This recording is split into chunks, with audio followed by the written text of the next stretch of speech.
This is the third lesson from Unit 2 of BA English second semester. Name of this lesson is Great Books Born Out of Great Minds and writer is APJ Abdul Kalam. जैसा कि title है lesson का great books born out of great minds, तो हमें पता चलता है कि इस लेसन में या इस एसे में राइटर ने उन ग्रेट माइंड्स यानी कि उन महान लेखकों की बात की है जिन्होंने बहुत अच्छी अच्छी बुक्स लिखी है. साथ ही साथ ये लेसन ये भी बताता है हमें कि जो ग्रेट बुक्स हैं वो सिर्फ ग्रेट माइंड्स यानी कि ग्रेट सोच वाले व्यक्तियों के द्वारा ही उत्पन्न की जा सकती है या लिखी जा सकती है. माइंड का मतलब क्या होता है? ब्रेन, मस्तिष्क. लेकिन माइंड्स का मतलब क्या है? थिंकिंग. तो जिनकी ग्रेट थिंकिंग है वही अच्छी चीजें लिख सकते हैं और जब अच्छी चीजें लिखी जाती है तभी ग्रेट बुक्स बनती हैं. लेसन को स्टार्ट करने से पहले हम इसका एक राइटर का एक ब्रीफ सा इंट्रोडक्शन कर लेते हैं. Doctor APJ Abdul Kalam full name was Avul Pakir Jainulabdeen Abdul Kalam. जैसा कि हम सभी जानते हैं, राइटर एपीजे अब्दुल कलाम जो कि एक प्रेसिडेंट रह चुके हैं इंडिया के, उनका पूरा नाम था Avul Pakir Jainulabdeen Abdul Kalam. He was the 11th president of India. ये इंडिया के 11th प्रेसिडेंट रहे हैं एंड सर्व फ्रॉम 2002 टू 2017. ये 2002 से लेकर 2007 तक इंडिया के राष्ट्रपति रहे हैं. Kalam was born and brought up in Rameswaram. इनका बर्थ और पालन पोषण दोनों ही रामेश्वरम में हुए जो कि तमिलनाडु में है. He was a student of physics at saint Joseph college Tiruchirappalli and of aerospace engineering at Madras institute of technology MIT. ये फिजिक्स के स्टूडेंट हैं. इन्होंने अपनी जो एजुकेशन है सेंट जोसेफ कॉलेज से की जो कि तिरुचिरापल्ली में है, and of aerospace engineering from Madras institute. और इन्होंने एरोस्पेस इंजीनियरिंग MIT यानी मद्रास इंस्टीट्यूट ऑफ टेक्नोलॉजी से की जो कि चेन्नई में है. Before his term as president of India he work as an aerospace engineer with defence research and development organisation ISDO. तो इन्होंने प्रेसिडेंट बनने से पहले ISDO में एरोस्पेस इंजीनियरिंग के तौर पर इंजीनियर के तौर पर वर्क किया. He is popularly known as the missile man of India.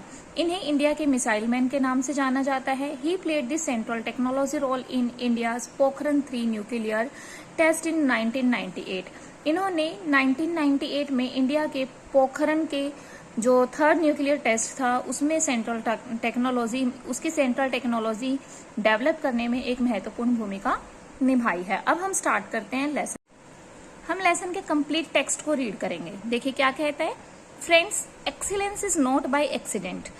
First line से ही वो अपने रीडर्स को क्या कहकर बुलाता है? फ्रेंड्स कहकर बुलाता है. और कहता है कि फ्रेंड्स, जो एक्सीलेंस है यानी किसी भी काम के अंदर श्रेष्ठता जो है वो बाय चांस या बाय एक्सीडेंट नहीं मिलती है. It is a process. बल्कि एक्सीलेंस एक ऐसी प्रक्रिया है, एक ऐसी प्रोसेस है वेयर इंडिविजुअल और एन ऑर्गेनाइजेशन और अ नेशन, जहां पर एक व्यक्ति, एक संस्था या एक राष्ट्र को continuously strive to better themselves, लगातार स्ट्राइव यानी प्रयत्न करना पड़ता है अपने आप को बेहतर बनाने का. यानी राइटर का मानना है कि श्रेष्ठता अपने आप नहीं मिलती बल्कि एक ऐसी प्रोसेस है जिसको पाने के लिए स्ट्राइव यानी संघर्ष या प्रयत्न करना पड़ता है. दे सेट दी परफॉर्मेंस स्टैंडर्ड देमसेल्फ. एक व्यक्ति अपने लिए परफॉर्मेंस स्टैंडर्ड खुद तैयार कर सकता है. They work on their dream with focus and are prepare to take calculated risk and do not get deterred by failures as they move towards their dreams. एक व्यक्ति जब अपने लिए परफॉर्मेंस स्टैंडर्ड तैयार करता है और अपने ड्रीम्स को पूरा करने के लिए काम करता है, एंड विद फोकस, और अपने ड्रीम्स को पूरा करने के लिए पूरा ध्यान लगाता है, पूरे ध्यान से काम करता है, and are prepare to take calculated risk, और इस काम में जो रिस्क हैं उनको भी लेने के लिए तैयार रहता है, प्रिपेयर्ड रहता है, एंड डू नॉट गेट डेटर्ड, और पीछे नहीं हटता. गेट डेटर्ड मतलब पीछे हटना, और पीछे नहीं हटता अपने फेलियर्स होने पर, क्योंकि किसी भी काम में सफलता हासिल करने के लिए कई बार फेलियर्स भी मिलते हैं. तो इन फेलियर से डरकर पीछे नहीं हटना है, क्योंकि इन्हीं के माध्यम से हम अपने ड्रीम्स के पास जाते हैं. Then they set up their dream as they tend to reach with original targets. तभी वो उन ड्रीम्स को सेटअप कर पाते हैं जिन तक कि वो पहुंचना चाहते हैं ओरिजिनल टारगेट के साथ।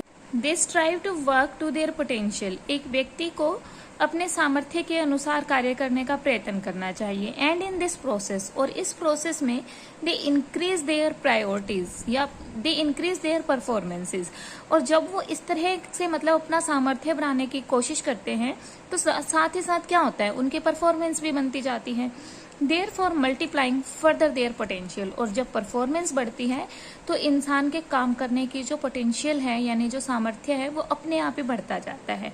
This is an unending life cycle phenomena. और ये जो प्रोसेस है ये कभी ना खत्म होने वाली प्रोसेस है। They are not in competition with anyone else. क्योंकि जब व्यक्ति बेहतर या श्रेष्ठ होने के लिए कार्य करता है तो वो किसी के भी साथ कंपटीशन में नहीं होता बट देमसेल्फ, बल्कि खुद से ही कंपटीशन में होता है।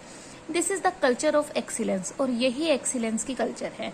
एक्सीलेंस कल्चर मतलब क्या है, श्रेष्ठता की संस्कृति। दैट मीन्स वही व्यक्ति श्रेष्ठ बन सकता है जो खुद के लिए कार्य कर रहा है, खुद की अंदर एक्सीलेंस पाने की कोशिश कर रहा है, ना कि दूसरे से कंपटीशन कर रहा है। और उस एक्सीलेंस को पाने के लिए वो हर तरह से प्रयास करता है, हर तरह से मतलब संघर्ष करता है, कार्य करता है।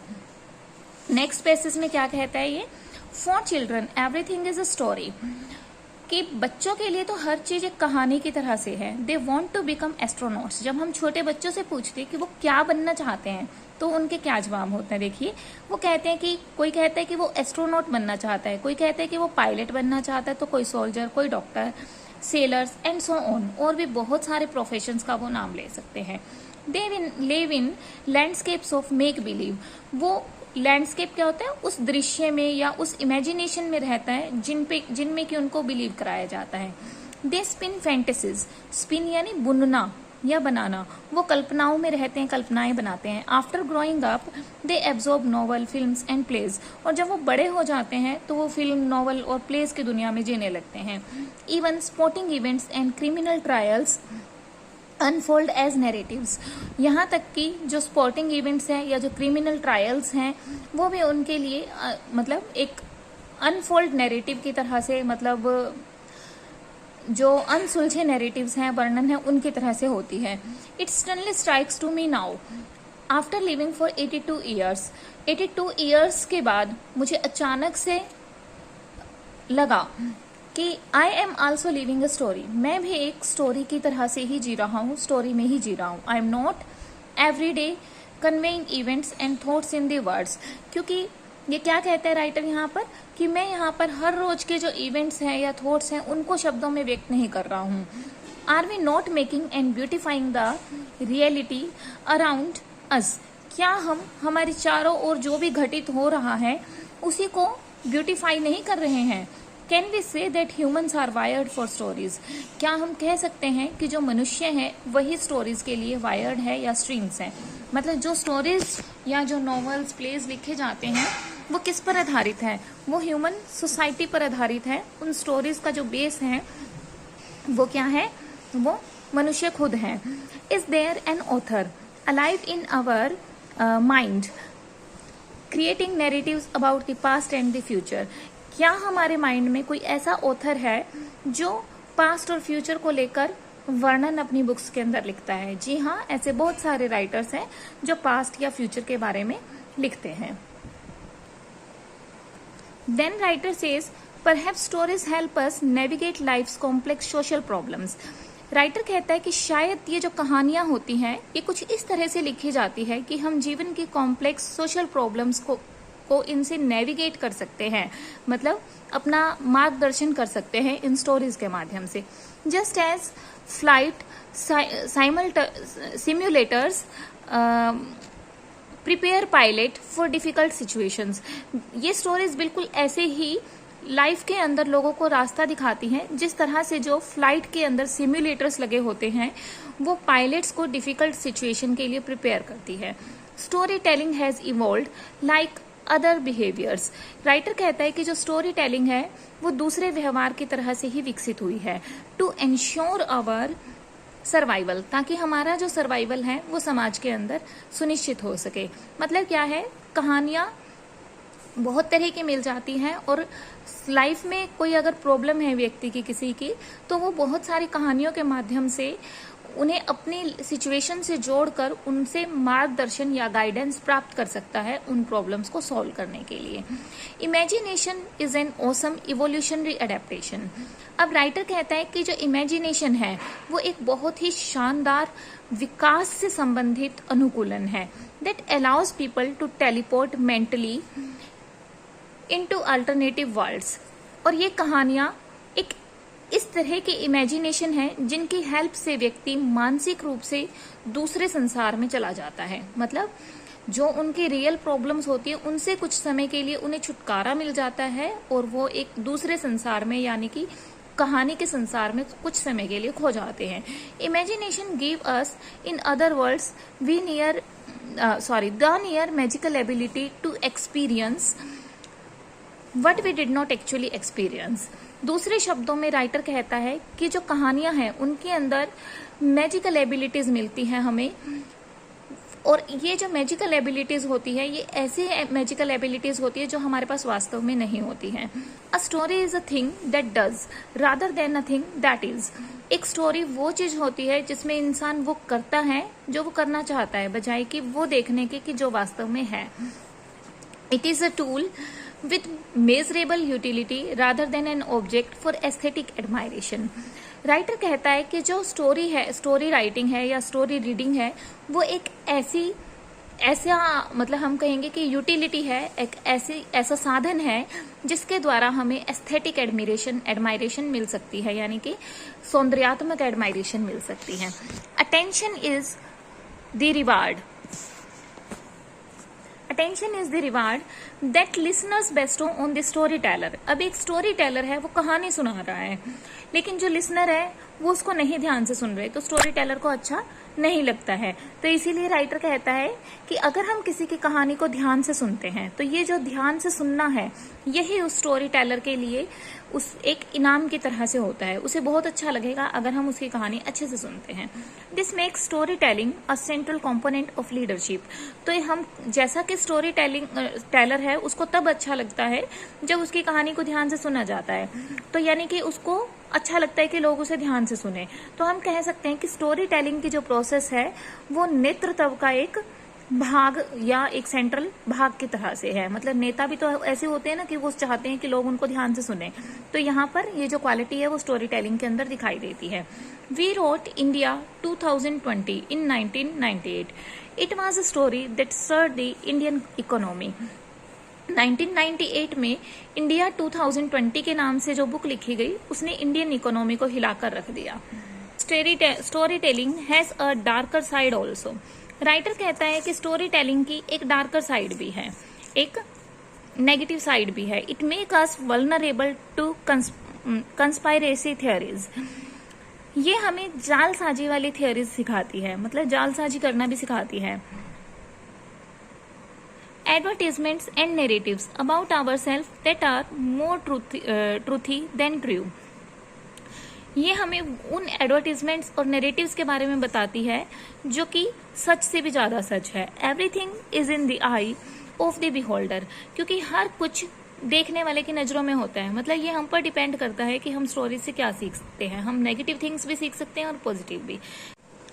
राइट, रॉन्ग, सिन, गुड, अच्छा, सही, गलत, अच्छाई, बुराई, duty, responsibility, love, hate, all of this depend on who is looking. ये सब उस पर डिपेंड करता है जो इन्हें पढ़ रहा है। New forms of story generate there on new sets of problem. नई तरह की स्टोरी नई तरह की प्रॉब्लम से डील करती है। Which require yet more solution, जिनमें ज्यादा सोल्यूशन की जरूरत होती है। Alternate reality games are interactive network narratives. जो ये अल्टरनेटिव रियलिटी गेम्स होती हैं ये इंटरेक्टिव नेटवर्क की तरह से होती है। That use the real world as a platform. इनके अंदर रियल वर्ल्ड को बेस के तरह से यूज किया जाता है and uses transmedia story telling to deliver a story.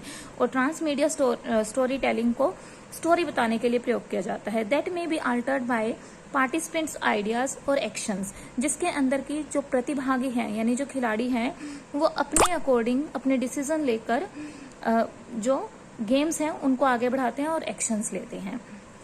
Then writer says the human brain has been on a slower evolutionary trajectory.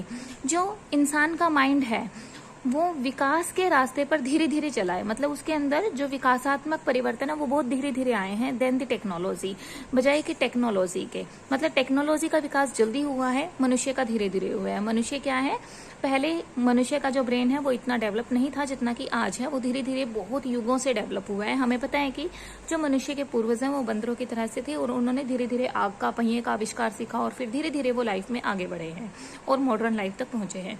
Still and our brain still respond to content by looking for the story to make sense out of the experience. और जो हमारा brain है, हमारा जो mind है, वो आज भी अपने अनुभवों से सीखने के लिए अनुभवों को एक स्टोरी के तौर पर देखना पसंद करता है। मतलब अपने अनुभवों को सीखने के लिए, जीवन से अनुभव लेने के लिए या जीवन में किसी प्रॉब्लम के मार्गदर्शन के लिए स्टोरीज की तरफ देखता है, यानी कि पास्ट इवेंट्स की तरफ देखता है कि ऐसा कभी हुआ था तो किसी ने क्या किया था। It is very important that we revisit story telling in serious manner. इसीलिए ये बहुत इंपॉर्टेंट है कि हम स्टोरी टेलिंग की जो आर्ट है, कहानी सुनाने की जो आर्ट है, उसको एक गंभीर तरीके से देखें, मतलब उसे बहुत ही अच्छे से समझें and ensure that story remain authentic human experience. और हमें ये भी सुनिश्चित करना चाहिए एज अ राइटर कि जो हमारी कहानी है वो किसी वास्तविक एक्सपीरियंस पर आधारित हो, ना कि पूरी तरह से मनगढ़ंत हो, क्योंकि वास्तविक एक्सपीरियंस पर जो आधारित कहानियां हैं वो इंसान को मुश्किल टाइम में मार्गदर्शन दे सकती हैं। Yet the story leaps frog the technology and bring us to the core of human experience about collaboration and connection. क्योंकि राइटर चाहता है कि जो स्टोरी है वो मनुष्य की लाइफ में टेक्नोलॉजी से भी आगे निकल जाए। जो स्टोरी टेलिंग है, यानी कि इंसान का अपने अनुभवों से सीखना या दूसरे के अनुभवों से सीखना है, वो टेक्नोलॉजी से आगे होना चाहिए and bring us to the core of human experience. और मनुष्य कहाँ पहुंच जाए, ह्यूमन एक्सपीरियंस के सेंटर तक पहुंच जाए, ताकि वो कोलैबोरेट कर सके और कनेक्शन कर सके स्टोरी से खुद को और अपनी लाइफ को सही बना सके। Then writer lastly says, in this connection, let me share my observation. Story telling के कनेक्शन में मैं अपनी खुद की जो ऑब्जर्वेशन है वो आप लोगों से शेयर करना चाहता हूँ। ऑब्जर्वेशन मतलब व्यूज या अनुभव।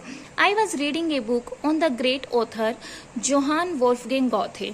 मैंने जोहान वोल्फगैंग गोथे की एक बुक पढ़ी, हुज माइंड इवॉल्व फोस्ट, जिसके माइंड से फोस्ट विकसित हुआ, मतलब उन्होंने फोस्ट नाम की एक बुक लिखी। द ग्रेट जर्मन एपिक, फोस्ट क्या है, जर्मन लैंग्वेज में लिखा गया एक महाकाव्य है। Shakespeare can see the past, the present and the future through his great musical plays. Shakespeare ने अपने प्लेस के अंदर पास्ट, प्रेजेंट और फ्यूचर तीनों के बारे में लिखा है। Whereas the great Indian epic master Valmiki evolve the story of Ramayana. Valmiki ने रामायण की स्टोरी लिखी जो कि पास्ट पर आधारित थी, प्रेजेंट पर भी आधारित थी और फ्यूचर पर भी। I was asking my self what would have actuated their mind. तब मैंने अपने आप से पूछा इनके माइंड में ऐसा क्या चीज थी कि इन्होंने इतने शानदार एपिक्स यानी महाकाव्य यानी कि किताबें लिख दी। In the biography of Goethe and Shakespeare they claim that their minds were actuated by life force. Goethe और शेक्सपियर ने अपनी बुक्स में, अपनी बायोग्राफीज में लिखा कि उनकी जो सोच थी वो जीवन के अनुभवों पर आधारित थी, इसी वजह से उन्होंने इस तरह के महान महाकाव्य लिखे। दे claim that every human being has intellectual energy this life force. और उनका मानना है कि हर इंसान के पास ये इंटेलेक्चुअल एनर्जी है जो कि लाइफ पर आधारित है, but it gets diluted and get lost as life goes on. लेकिन ये जो अनुभव हैं ये समय के साथ साथ ढीले पड़ जाते हैं और चले जाते हैं। Only a few great soul fully concentrate and use this life force. सिर्फ जो महान लोग हैं वही अपने इन अनुभवों पर कॉन्सेंट्रेट कर पाते हैं और लाइफ फोर्स को यानी कि इस एनर्जी को इकट्ठा करके बुक्स लिख पाते हैं। Valmiki says that a divine force help him evolve the Ramayana. Valmiki ने कहा कि एक दैवीय शक्ति ने उसकी हेल्प की रामायण लिखने में। This message friends particularly the young authors is this. इस तरह से राइटर कहता है कि फ्रेंड्स, विशेष तौर पर जो यंग ऑथर्स हैं उनके लिए मेरा एक मैसेज है कि you have the Knightley force with in you. तुम्हारे अंदर एक ताकत है, एक एनर्जी है। असेंबल इट, इसे इकट्ठा करो, कॉन्सेंट्रेट करो and use it for imagination. और अपनी कल्पनाओं का प्रयोग करके क्रिएट ग्रेट वर्क्स, महान किताबें लिखो, महान पुस्तकें लिखो। इस तरह से राइटर एपीजे अब्दुल कलाम ने हमें बताया कि जो महान बुक्स हैं वो महान राइटर्स के द्वारा लिखी जाती है, सिर्फ तब ही जब वो अपनी इमेजिनेशंस को और अपने एनर्जी को अच्छे से प्रयोग करें।